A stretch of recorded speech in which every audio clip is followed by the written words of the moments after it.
Hello, my name is Jessica Cooks. I'm a nurse practitioner student, and today I will be completing a focused cardiovascular exam. Before we begin, I would like to get consent from my patient to complete the exam and upload on a video on YouTube in which my professor, other students, and possibly other professors will view. Can I have your consent? You have my consent. Thank you. I have completed the proper hand hygiene, and in the exam room, I would begin with a manual blood pressure with the patient in the supine position in both arms, and then the patient in an upright position in both arms, and compare the results. And here we're going to begin with inspection of the neck veins. We have the patient in a 30-degree angle so that we can check jugular venous pressure. And can you turn your head to the left? And we're assessing for the external jugular vein as well as the internal jugular vein, which is too deep for you to see, but what we can see is the pulsations from the internal jugular vein. And right above the sternal notch, at the highest point of the pulsation, I am going to mark this point, and I'm going to use this ruler to measure from the sternal notch up to this point. And it is 1.5 centimeters, which is normal. So the jugular venous pressure is normal with the patient in a 30-degree angle. And now we are going to assess the carotid pulses. I'm going to check starting with the right side. And can you go left? And I'm gonna check the left side, and we don't want to check them together because that would stop the blood flow to the brain. And now I'm going to use my stethoscope and listen to the carotid pulses with both the diaphragm and the bell.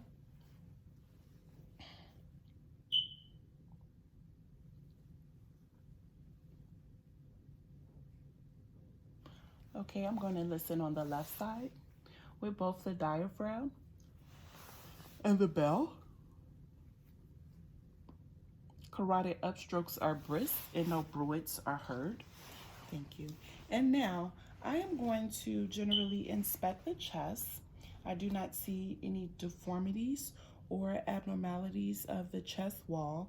I cannot visualize an apical impulse or precordial impulse, so I'm going to move on to palpation.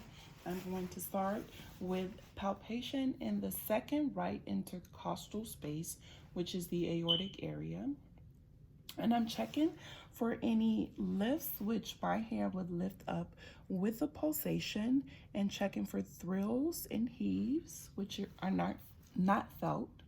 And the second left intercostal space, which is the pulmonic area. And then we're moving down to the third intercostal space, which would be the Erb's point. And then the fourth intercostal space, which would be the tricuspid area. And the fifth intercostal space, which would be the mitral area. Okay, and again, I do not palpate any heaves or lifts in any of those areas. And I want to palpate the abdominal aorta. Excuse me, can you move your hands? Okay, we're gonna go up above the umbilicus and to the left. Do you have any tenderness?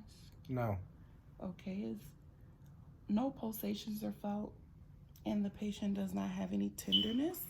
And I'm going to also auscultate the abdominal aorta using both the diaphragm and the bell.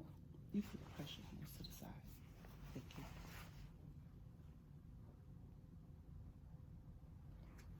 you. Okay, and no bruits are heard.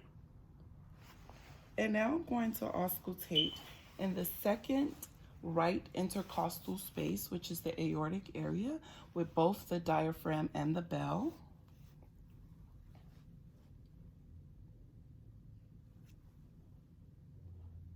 And then I'm going to auscultate in the second left intercostal space, which is the pulmonic area, with both the diaphragm and the bell. And then I'm going to move down to the fourth left intercostal space with both the diaphragm and the bell. And then I'm going to move down to the 5th left intercostal space with both the diaphragm and the bell. And no abnormal sounds are heard. We're going to move up to the 3rd left intercostal space, which is the Erb's point. This is also where S1 and S2 can be heard. So we listen with both the diaphragm and the bell. And I am listening for any extra sounds. Take a deep breath in and out. And I'm going to listen at the 5th intercostal space. Deep breath in and out. And I am checking for splitting of the S2. When the patient inhales on inspiration, the pulmonic and the aortic valves are closing. And once the patient inhales, that pressure causes 2 separate sounds. But in this case, we do not hear any splitting of the S2, which is also normal. Okay, and now that we do not hear any murmurs or extra sounds with the heart, we're ready to move on to the extremities. I am going to start with inspection. So we're going to inspect at the shoulder.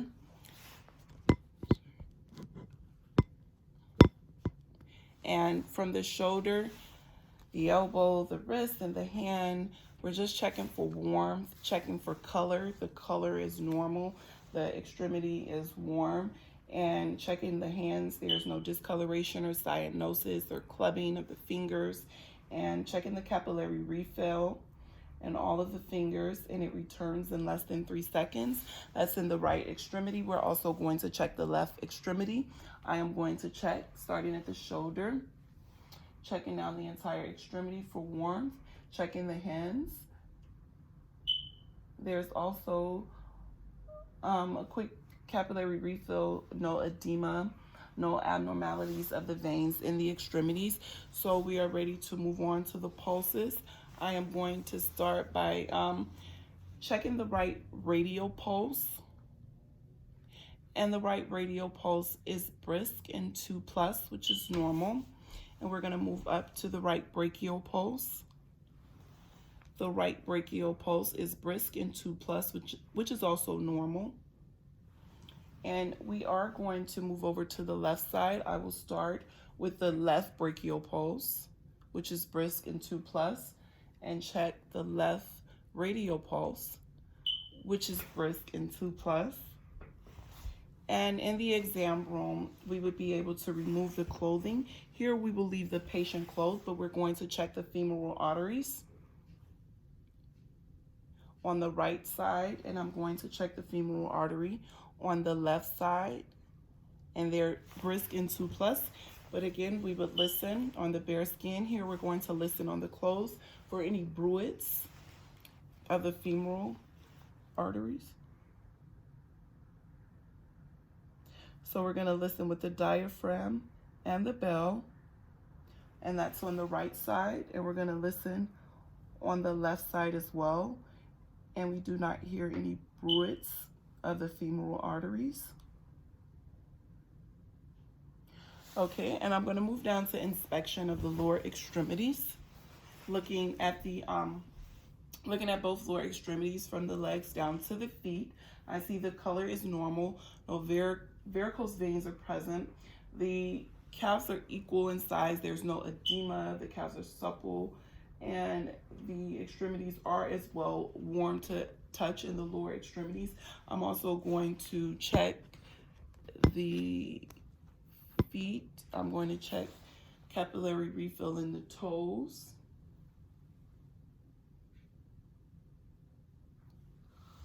Okay, I am also going to check for cyanosis in the toes or abnormalities, and then we're going to check the pulses in the lower extremities. I'm going to start with the popliteal pulse. I'm going to slightly flex the leg and use both hands. Where my hands meet, spread them apart, and I can feel the popliteal pulse. It is 2+ and brisk, and I'm going to check the left leg as well. I'm going to slightly flex it. And the popliteal pulse is present, 2+ and brisk, in both the left and right leg. And now we're going to check the dorsalis pedis pulse, which is on the anterior foot. And that is 2+ and normal on the right side. And we'll also check the left side. And that is 2+ and normal. And since we're on the left side, we'll move to the posterior tibial pulse, right behind the malleus. And it is 2+ and brisk on the left side. And now we'll check the right side. And that is 2+ and brisk on that side as well. So now that we have checked the extremities, we don't have any hemorrhaging, any edema, any abnormalities of the veins. We are done with this part of the exam. Thank you.